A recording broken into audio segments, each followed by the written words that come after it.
Support of the bill. Okay, back down to Las Vegas. Anyone who wishes to testify in support of the bill, please state your name and begin. And I do want to remind you, we are trying to keep it to 10 minutes per person. Just it's even late up here. Thank you. Thank you, Mr. Chairman. My name is Eric Haugland. That's E-R-I-C. Last name H-A-U-G-L-A-N-D. And I'm a layman at this. This is the first time I've spoken publicly with any board other than our HOA. And so pardon me if I'm a little nervous. I am here regarding the cap on the collections. I would be considered the perfect victim here in Las Vegas as far as of our current economic state. We moved here, my family's here with me, my daughters are here with me. We moved here in 1998 and purchased our first home here in Las Vegas. We sold that home at a handsome profit in 2004 and took a very substantial amount of money out of that sale and purchased our next home. Wonderfully and coincidentally in 2005, we purchased the home that we wished to retire in, and that was a $600,000 home, of which has now been appraised at $250,000. Kind of an eye-opener for us. And what's transpired since then is I lost my job on January 8th of last year and have been unemployed now just over a year and 2 months. And we have fallen behind with our association. And we're blessed with having not only one association, but two. We have our primary association. We also have a sub-association. So in listening to Mr. David Stone's testimony, I guess I would be kind of a dream account because I've supplied you my statements up there. I have them faxed forward. And I just really, what's transpired with us is I hear the testimony from the concerned board members about making sure their assessments are there and the boards are fully funded, and when they have plenty of fees when the people pay, they should be rewarded for paying, and when they don't pay, they should be punished.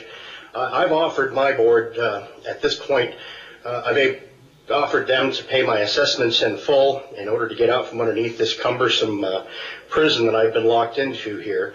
On December 10th of this last year, December 13th, we were presented this notice on our door. Just as we were preparing for the holidays, we were notice of a foreclosure sale, and I included that in my package. Warning: a sale of your property is imminent. Now, this is after several visits with our HOA board and trying to work out a payment plan and trying to walk in and make a payment and at least get ourselves current with assessments, because according to our ombudsman's office, the assessments is what's going to force us to lose our home. Well, I walked in with a check to my HOA office, and they refused to take payment and said I needed to make payment to Mr. David Stone at NAS. Well, in reading my own layman's research, apparently that was a violation of 116A-640.9, where it states clearly the refusal to accept from a unit's owner payment for any assessment, fines, or fees or any other charge that is due, because therefore another outstanding payment is due. Well, the gal at the HOA office said she couldn't accept my payment when I wanted to bring my account at least somewhat more current, because I was in collections.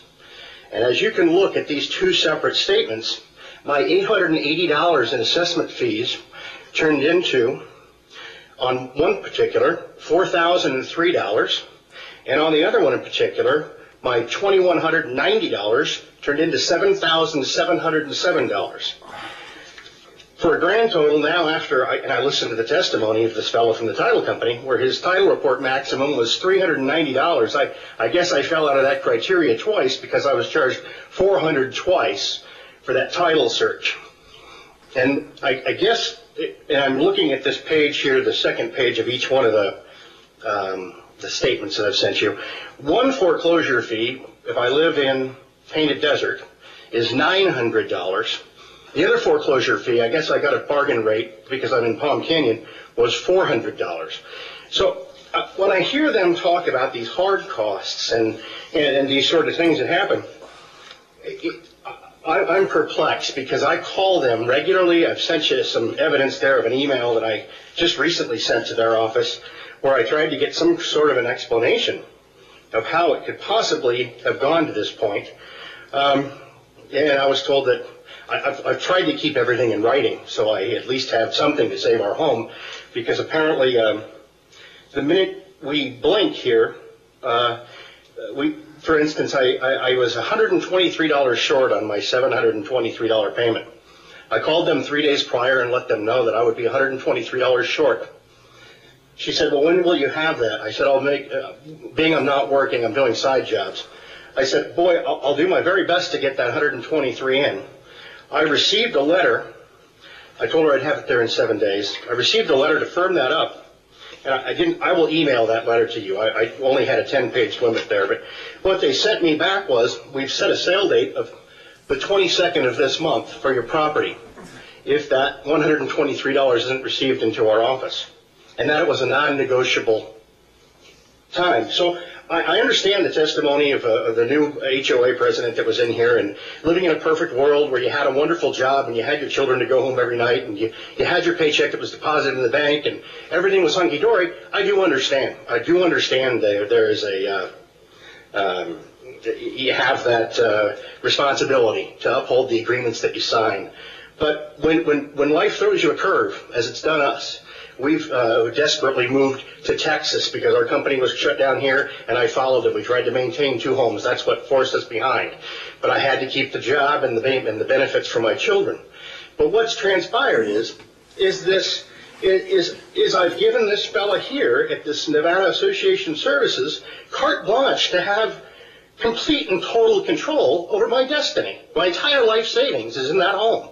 And he can duplicate these bills because I'm unfortunately live in a sub-association. So he can get me twice. And I think that's what needs to be limited.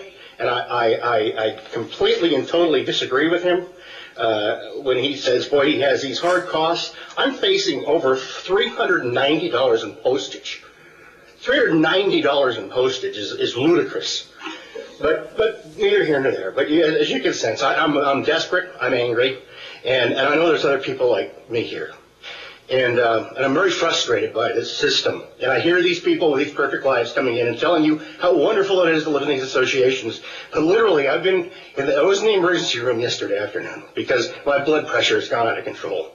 And I will tell you, someone needs to stop what's happening here, because we're 1 in 20 homes in foreclosure in this city.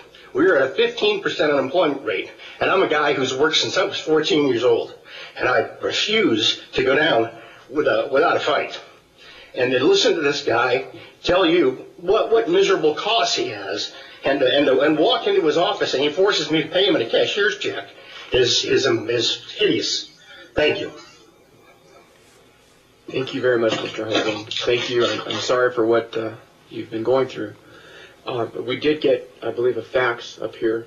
I had a couple of questions. So you have dues to 2 associations, and when you fell behind trying to keep up with the payments, you owed $800 to the one association. And yeah, so you can see it's listed on my on the Palm Canyon Painted Desert in the red. You'll see the monthly assessments due is $800, and then you look at what they do to that $800. Pardon me, Mr. Hoagland, how much is that per month? How much is that per month? What are your monthly association dues? So that normal association fee is $40. $40. So how far behind were you then? That's well, if I can, I'll quickly explain. We moved, like I said, my branch closed here. I'm in the automotive engine business, and our branch closed. The only opportunity to maintain a job was to move to Frisco, Texas.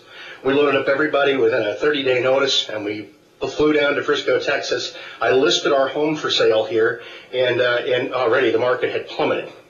So my $600,000 home I was now being told I would have to accept $299,000 to keep this home from going into foreclosure. While we were down there, our HOA allowed a construction company to come in on a mistaken work order, had a landscape company come in and remove my entire front yard. I was called by my neighbor, Eric, did you authorize some work? No, I didn't authorize the work. A company came in and removed all of my sod, all of my landscape, and left me with bare dirt. What they did is they came out the next day, they rolled out sod. Halfway through, they realized the mistake on the work order. They rolled up all the sod, left me with bare dirt, moved it to the foreclosure on the end of the street that was supposed to have the new sod put in, and left me with dirt. Well, what transpired after that was, what do you think the first thing that happened to me? I was immediately fined for having bare dirt front lot. I was now in violation of my HOA. So at that point, I got into a dispute with them, and I said, listen, if nobody will give me an answer here, I'm going to withhold payment, thinking, well, that's going to be the obvious way to go. Well, obviously now it's been 2 years, and they've managed to now extract me for over $12,000, 13 because I decided to put in a xeriscape and limit my water consumption because my water bills have been outstanding, and try to save money there. But the bottom line is, this started with a mistaken work order, and I trying to at least enforce some of my rights as a homeowner and say, listen, I need you to stop fining me. I wasn't the one that pulled this front yard up. I was living in Texas when this happened. So this dispute started 2 years ago. But what transpired is they started to get nasty with me. And so we came back from Texas. Then the company closed down altogether, and I became unemployed January 8th of last year. So we came back, and rather than live with the animosity and, well, I'm the bum on the street that's not paying his HOA, I'll at least try to get my assessments current. We'll deal with the fines and fees later, and I'll argue that point with the board. Well, I walk in to make my payment, and they refuse to take my payment for my assessments. And I said, well, that's fine. And then I was told I had to meet with the board and set up some sort of a payment plan.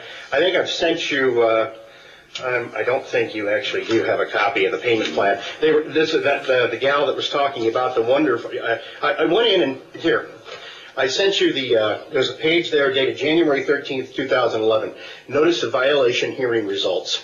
And this is when I went before my Palm Canyon Board of Directors, okay? I already had met with the Painted Desert Board of Directors in, I would say, November of last year. But then, because they had been fining me at a rate, I have $4,900 in violations due to this primarily this dirt, by putting in my xeriscape, I violated the architectural change law and of the homeowner statute, and they started fining me at a rate of $100 a month extra for having for not submitting the appropriate plans to change my landscape, of which I never wanted to change in the first place. But so they charged me $4,900. But I went back to this. I went before the board.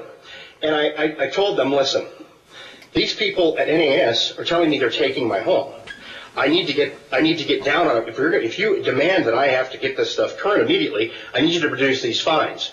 Well, they did waive the fines, the $4,000 in fines here at this point, but they waived them contingent on the satisfaction of the payment plan, which is a 12-month payment plan. My current HOA fees, along with the fees to NAS, in these fines and violations, I have a $1,600 a month unemployment insurance check that comes in.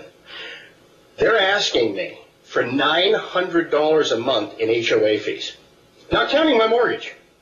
But this is, and I'm desperate to keep it current. But what scares me here is, I'm borrowing and I'm working on the side and I'm doing things like this. But the ability for them to have the letter that scares me and should scare everyone in this room the most is when you get something that says, warning, a sale of your property is imminent unless you pay the amount specified in this notice before the sale date. Now, if that's not putting the fear of God in every single person in my family, I've got small children enrolled in elementary school, well, and they give you 3 or 4 weeks to get this thing current. Well, I don't want to mess with them. I mean, it sure sounds like they're not kidding.